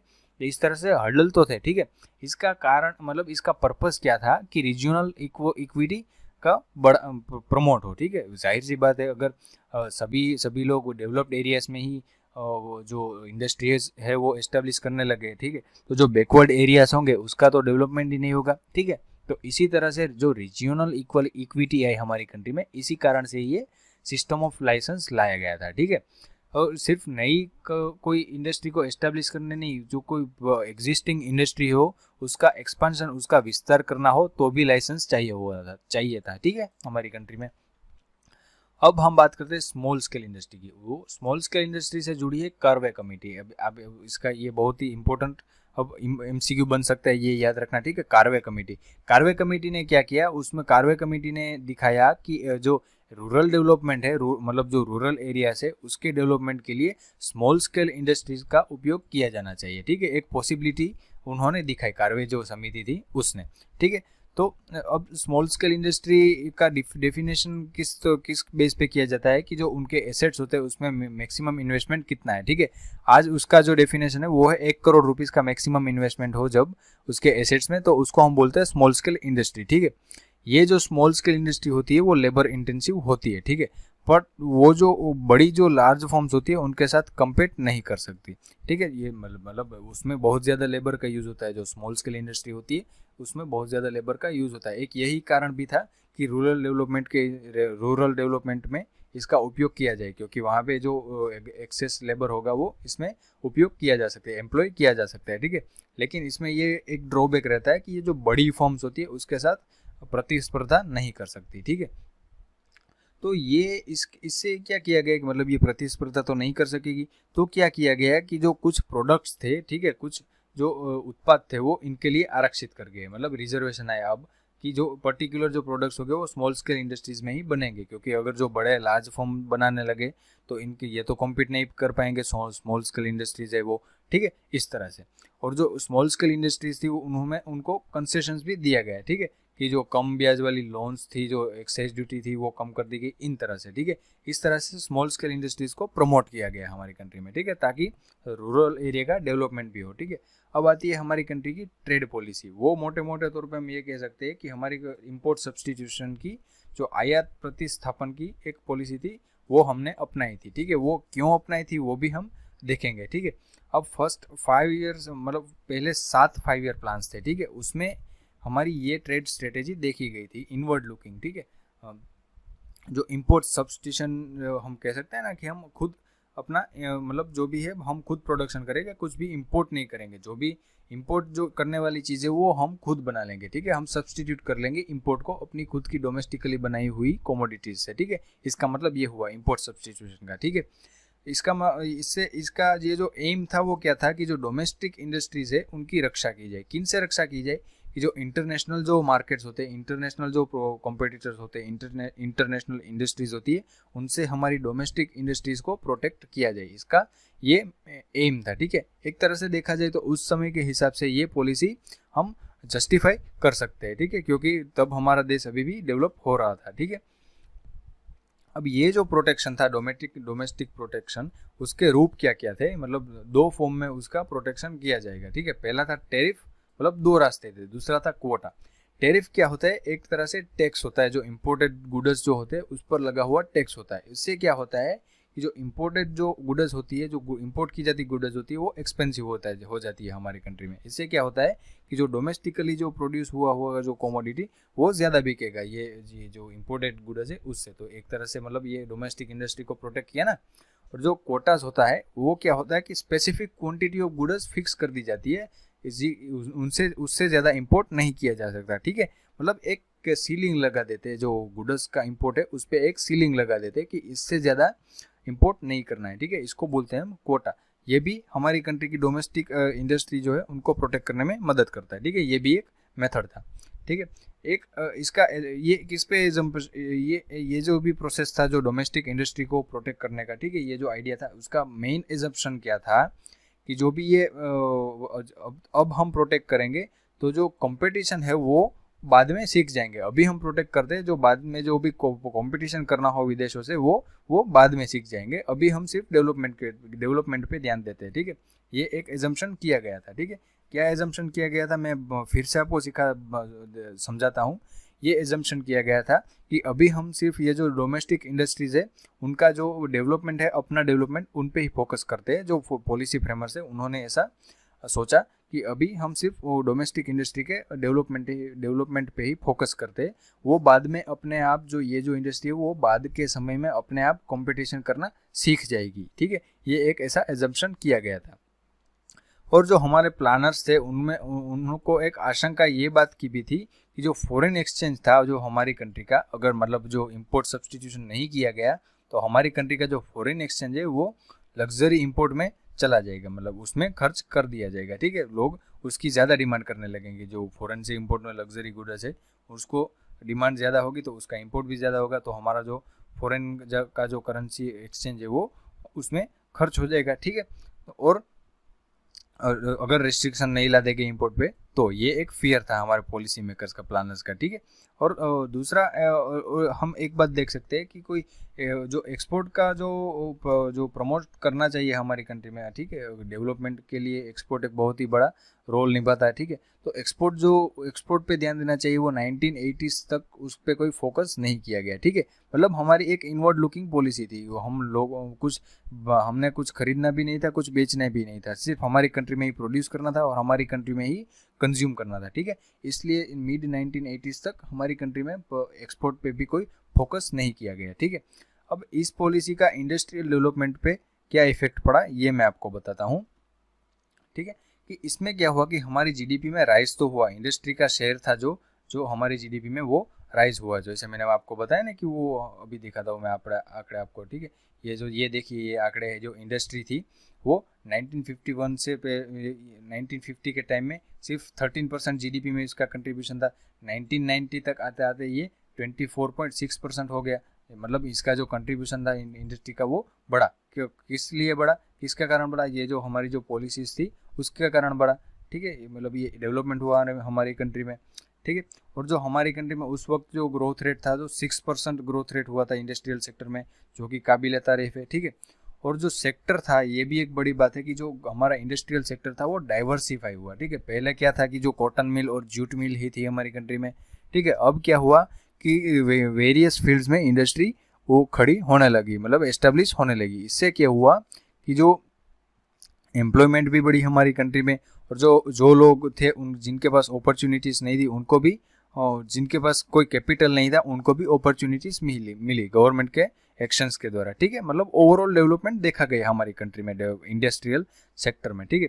बट इसके बावजूद भी आज मतलब कई इकोनॉमिस्ट ऐसे है कि जो पब्लिक सेक्टर, कई पब्लिक सेक्टर एंटरप्राइजेज है, उनके परफॉर्मेंस से वो खुश नहीं है, ठीक है। वो क्रिटिकल है, वो ठीक है, आलोचना करते हैं कि इतना ज़्यादा भी कोई अच्छा उन्होंने परफॉर्मेंस दिखाया नहीं था जो पब्लिक सेक्टर एंटरप्राइजेस थे उन्होंने, ठीक है। क्योंकि पब्लिक सेक्टर एंटरप्राइजेस, एक प्रॉब्लम क्या था कि जो पब्लिक सेक्टर एंटरप्राइजेस थे वो निजी क्षेत्र के शामिल होने की संभावना के होने पर भी सार्वजनिक क्षेत्र के उद्यम चलते रहे। मतलब अब मतलब डेवलपमेंट के साथ साथ क्या करना चाहिए था गवर्नमेंट को, धीरे धीरे प्राइवेट सेक्टर को इन्वॉल्व करते रहना चाहिए था। लेकिन गवर्नमेंट ने क्या किया कि डेवलपमेंट होने के बाद भी जो पब्लिक सेक्टर एंटरप्राइजेस थे वो उनको कंटिन्यू करते गए, ठीक है। प्राइवेट सेक्टर का रोल अभी भी बढ़ता नहीं था, ठीक है, एक इस तरह से। इसीलिए जो परफॉर्मेंस था पब्लिक सेक्टर का वो बहुत अच्छा नहीं था, ठीक है। अब जो प्लानिंग जो डेवलपमेंट था हमारी कंट्री का, ठीक है, उसमें जो 4 दशकों के बाद भी एक डिस्टिंक्शन नहीं किया गया था, ठीक है। जो किसके बीच डिस्टिंक्शन नहीं किया गया, जो पब्लिक सेक्टर अलोन क्या कर सकता है और जो private sector can also do, मतलब जो अकेले सार्वजनिक क्षेत्र क्या कर सकता है, मतलब उस जिसमें गवर्नमेंट की मोनोपोली किसमें रहेगी और प्राइवेट सेक्टर में क्या क्या इंक्लूड कर सकते हैं, इस दोनों के बीच में कोई भी डिस्टिंक्शन नहीं किया गया था 4 दशकों के बाद भी। जो पॉलिसी बनाई गई उसके 4 दशकों के बाद भी, ठीक है। इसके कारण क्या हुआ कि जो पब्लिक सेक्टर्स थे, जो फर्म्स थे, उसमें बहुत बड़े लॉसेस भी होते थे, ठीक है। बट स्टिल उनको फंक्शन करना पड़ा, क्योंकि क्या है कि गवर्नमेंट का जो अंडरटेकिंग है, ठीक है, उनको बंद करना इतना आसान नहीं होता, ठीक है। वो नेशन के जो लिमिटेड रिसोर्स है उस पर ड्रेन तो है ही, ठीक है, मतलब वो बर्डन तो ही हमारी कंट्री के जो लिमिटेड रिसोर्स है उन पे। लेकिन इतनी इजीली ये गवर्नमेंट अंडरटेकिंग्स को हम बंद भी नहीं कर सकते। ये नहीं कि ताला लगा दिया, आज जो एनटीपीसी है उस पर ताला लगा दिया और बंद कर दिया, ऐसे नहीं होता। जो गवर्नमेंट अंडरटेकिंग्स होते हैं वो अगर लॉस भी कर रहे हो तो भी उनको बंद करना इतना ईजी नहीं होता, ठीक है। चलिए अब आता है जो लाइसेंस लेने का जो नीड था हमारी कंट्री में, ठीक है, उसका भी मिसयूज किया जाता था इंडस्ट्रियल हाउसेज। जो लाइसेंस का जो नीड था वो इंडस्ट्रियल हाउसेज द्वारा मिसयूज किया गया था, ठीक है। कैसे मिसयूज किया गया था कि जो बिग इंडस्ट्रियलिस्ट थे वो लाइसेंस लेते थे, किसके लिए लाइसेंस लेते थे, कोई नई फर्म स्टार्ट करने के लिए नहीं, बट जो उसके कंपटीटर्स है उनको रोकने के लिए कि वो कोई नई फर्म स्टार्ट ना कर दे, ठीक है। क्योंकि अगर इसको एक लाइसेंस मिल गया, ठीक है, तो जो उसका कंपटीटर है वो लाइसेंस नहीं ले पाएगा, ठीक है। लाइसेंस राज चल रहा था, इसका नाम पड़ गया था परमिट लाइसेंस राज, एक तरह की सिस्टम पड़ गया था, ठीक है, जिसकी बहुत आलोचना भी होती है आज के ज़माने में, ठीक है। और उसके बाद जो फॉरेन कंपटीशन से जो प्रोटेक्शन हमारी डोमेस्टिक इंडस्ट्री का करना था उसकी भी आलोचना जो आज होती रहती है। क्यों? क्योंकि उसने क्या किया कि जो जितना प्रॉफिट, मतलब जितना जो उतने अच्छा किया उससे ज़्यादा बुरा किया हमारी कंट्री में, ठीक है। मतलब हमारी कंट्री में इतना ज़्यादा डेवलपमेंट नहीं है, उसका कारण एक ये भी हम कह सकते हैं कि हमने फॉरेन कंपटीशन को अवॉइड करना चाहा। जो भी हमारे 5 ईयर प्लान्स थे उसमें, जो हमारी इनवर्ड इंपोर्ट सब्सटीट्यूशन पॉलिसीज थी, उसमें हमने क्या किया कि डोमेस्टिक इंडस्ट्रीज को प्रोटेक्ट करना था। इससे क्या होगा कि फॉरेन कंपटीशन अवॉइड हो जाएगा, लेकिन उसका लॉन्ग टर्म में इफेक्ट बहुत अच्छा नहीं रहा है, मतलब इतना ज़्यादा हमारी कंट्री डेवलप नहीं हो पाई है, ठीक है। जो इंपोर्ट पे रेस्ट्रिक्शन थे उसके कारण क्या हुआ कि इंडियन कंज्यूमर्स थे हमारी कंट्री में, उनके पास बहुत ज़्यादा चॉइसेस भी नहीं थी। जो इंडिया में प्रोड्यूस किया जाता था वही उनको लेना पड़ता था, ठीक है। तो एक तरह से क्या हुआ कि इंडिया की प्रोड्यूसर क्या होंगे कि जो ओवरऑल प्रोड्यूसर्स को तो पता ही कि जो हम जो प्रोड्यूस करेंगे वो ही लेंगे इंडियंस, क्योंकि उनके पास कोई विकल्प तो है नहीं, विदेशों से आने वाला कोई माल तो है नहीं उनके पास, कोई कमोडिटी जो ले सके। तो इससे क्या हुआ कि प्रोड्यूसर्स भी अपनी जो प्रोडक्ट थी उसमें कोई इम्प्रूवमेंट नहीं कर रहे थे, ठीक है, क्योंकि उनको तो पता ही था कि इंडियंस को यही लेना पड़ेगा, ठीक है। और कुछ इकोनॉमिक्स के हिसाब से ये भी कहा जाता है कि जो पब्लिक सेक्टर है, जो पब्लिक सेक्टर उसका जो मेन एम है वो प्रॉफिट नहीं है, मतलब जो उसका जो मेन एम है पब्लिक सेक्टर का, जो भी गवर्नमेंट के द्वारा जो आउन होते हैं उस सेक्टर का कोई प्रॉफिट उसका मेन एम नहीं है, उसका गोल नहीं है, लेकिन उसका मेन एम ये है कि वो कंट्री का वेलफेयर होना चाहिए, ठीक है, जो राष्ट्र के कल्याण को बढ़ावा देना चाहिए जो पब्लिक सेक्टर है उसका, ठीक है। तो इसका मतलब ये है कि पब्लिक सेक्टर फर्म्स है जो उसके प्रॉफिट के हिसाब से नहीं, लेकिन जो कंट्री के पीपल है उसके वेलफेयर में कितना कंट्रीब्यूट करती है उसके हिसाब से इस पब्लिक सेक्टर फर्म्स का जो एनालिसिस होना चाहिए वो होना चाहिए, ठीक है। मतलब उसके प्रॉफिट पे नहीं और उसके लॉसेस पे नहीं, लेकिन उसने जो राष्ट्र के कल्याण में कितना कंट्रीब्यूट किया उनके हिसाब से पब्लिक सेक्टर फर्म्स का जो इवेल्यूशन है वो करना चाहिए, ठीक है।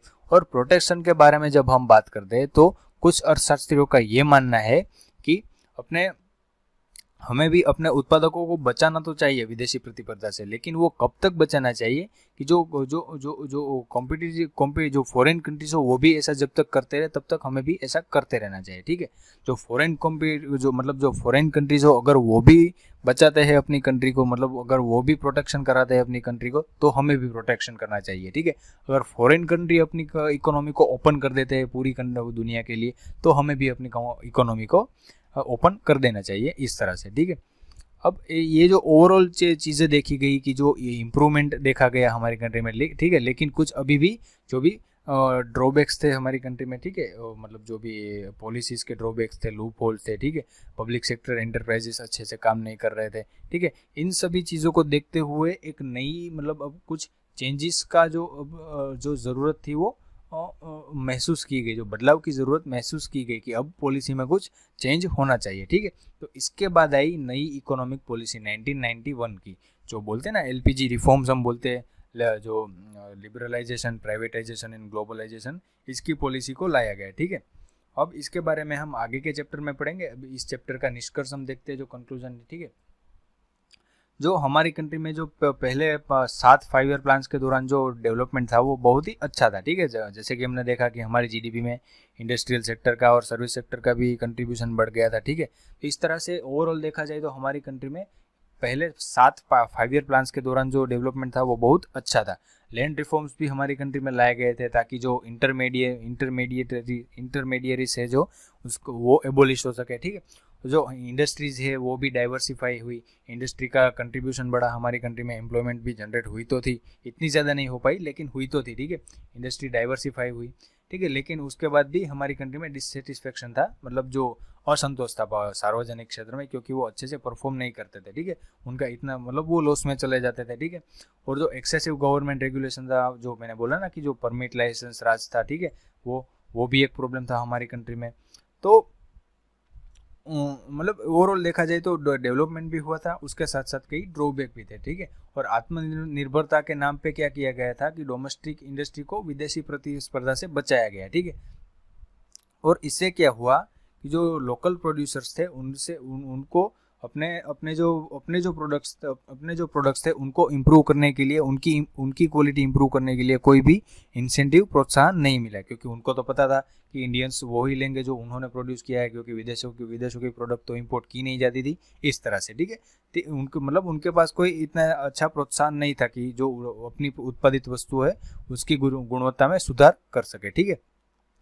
इस तरह से मोटे मोटे तौर पे हम कह सकते हैं कि जो इंडियन पॉलिसीज थी वो इनवर्ड ओरिएंटेड थी, वो अपने आप में देख रही थी कि हम ही प्रोड्यूस करेंगे, हम ही कंज्यूम करेंगे, ठीक है। और वो स्ट्रॉन्ग एक्सपोर्ट सेक्टर डेवलप करने में फेल हो गया, ठीक है। वैसे ही मैंने आपको पहले बताया कि 1980s तक कोई एक्सपोर्ट पे फोकस किया ही नहीं गया था हमारी कंट्री में, तो एक स्ट्रॉन्ग एक्सपोर्ट सेक्टर हमारी कंट्री में नहीं मतलब डेवलप हो सका, ठीक है। और जो एक्सपोर्ट था उसमें भी 1980s तक कोई फोकस अच्छे से नहीं किया गया था, ठीक है। तो इस तरह से ये जो इस स्थिति में क्या किया गया कि जो एक रिफॉर्म की जो मतलब ज़रूरत फील की गई, मतलब अब पॉलिसी फ्रेमर्स को लगा, जो पॉलिसी प्लानर्स थे, मतलब प्लानर्स थे, हमारी लीडर्स थे हमारी कंट्री के, उनको ऐसा लगा कि अब कुछ बदलाव लाना ज़रूरी है हमारी इकोनॉमिक पॉलिसीज़ में, ठीक है। ये जो इकोनॉमिक सिनेरियो प्रिवेल कर रहा था और ग्लोबल इकोनॉमिक सिनेरियो जो बदल रहा था, जो मतलब इकोनॉमीज ओपन हो रही थी, ठीक है, ऐसे समय में हमें भी अपनी कंट्री में कोई नई इकोनॉमिक पॉलिसी लानी चाहिए, ठीक है। तो इसके बाद जो 1991 में इकोनॉमिक पॉलिसी आई वो वो मतलब एडॉप्ट की गई थी, ठीक है। तो उसका मेन एम क्या था कि इंडियन इकोनॉमी को ज़्यादा एफिशिएंट बनाना, लिबरलाइज एलपीजी रिफॉर्म्स हम बोलते हैं ना, ठीक है, वो इनका एम था जो 1991 की इकोनॉमिक पॉलिसी आई, ठीक है, उनका, ठीक है। तो चलिए दोस्तों, आज हम इतना रखते हैं। अब जो आगे के लेक्चर में हम कंटिन्यू करेंगे थर्ड चैप्टर से, ठीक है। और आप ये जो हमारी, मैं आपको रेकमेंड करता हूँ कि आप हमारी जो ये इकोनॉमिक्स की सीरीज़ है वो उनको ज्वाइन करें। इस सीरीज़ के पढ़ने के बाद आपको प्रीलिम्स और मेंस दोनों में आपको दूसरे किसी और रिसोर्स से पढ़ने की ज़रूरत नहीं होगी, ठीक है। चलिए, बाय बाय।